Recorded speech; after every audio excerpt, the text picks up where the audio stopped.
খাগড়াছড়িতে বিএনপির বিশাল জনসমাবেশ, আইনশৃঙ্খলা পরিস্থিতির উন্নতি ও নির্বাচনের রোডম্যাপ ঘোষণার দাবি।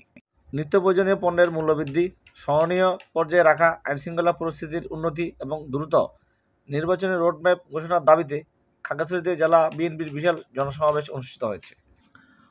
মঙ্গলবার বিকেলে শহরের প্রাণকেন্দ্র মুক্তমঞ্চে বিশাল জনসমাবেশে বক্তব্য রাখেন বিএনপির চেয়ারপারসন উপদেষ্টা মণ্ডলীর সদস্য মনিরুল হক চৌধুরী, জেলা বিএনপির সভাপতি ও কেন্দ্রীয় বিএনপির সহ কর্মসংস্থান বিষয়ক সম্পাদক ওয়াদুদ ভূঁইয়ার সভাপতিত্বে জেলা বিএনপির সিনিয়র সহসভাপতি প্রবীণ চন্দ্র চাকমা, সাধারণ সম্পাদক এম এন আফসার, জেলা বিএনপির উপদেষ্টা জাকিয়া জিন্নাত বিথি সহ জেলা বিএনপির অন্যান্য নেতৃবৃন্দ বক্তব্য রাখেন। প্রধান অতিথির বক্তব্যে বিএনপির চেয়ারপারসন উপদেষ্টা মণ্ডলীর সদস্য মনিরুল হক চৌধুরী বলেন, বিগত 15 বছর ফ্যাসিস্ট খুনি শেখ হাসিনা সরকারের সময়ে দেশনেত্রী খালেদা জিয়া শুধু আপোষ না করার কারণে অন্যায়ভাবে 10 বছর কারাবরণ করতে হয়েছে। বিনা দোষে বিনা কারণে তারেক রহমানকে দেশ ছাড়তে হয়েছে।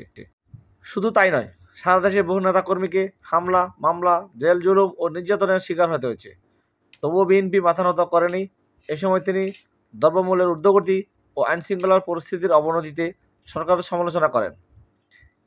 একই সাথে দ্রুত নির্বাচনের রোডম্যাপ ঘোষণার দাবি জানান তিনি।